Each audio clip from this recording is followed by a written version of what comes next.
počas celého zápasu Viedeň akoby stíchla. V okolí štadióna bolo vidno iba upratovacie čaty a na niekoľko desiatok metrov bolo cítiť vôňu piva.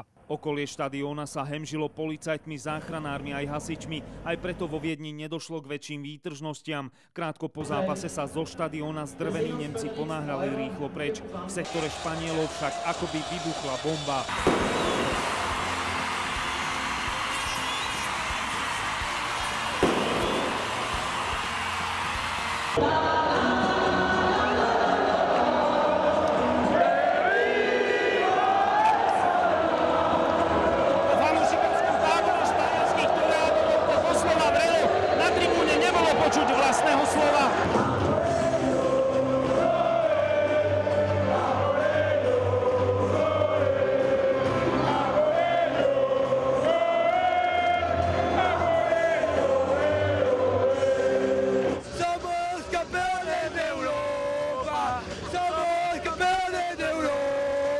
V Španielsku je futbal náboženstvom, po toľkých rokoch čakania sme si titul zaslúžili. Opäť sa potvrdilo, že vyhráva ten, kto hrá srdcom. Tí najvernejší si odstáli hodiny pri plote, len aby na chvíľu zazreli svojich miláčikov.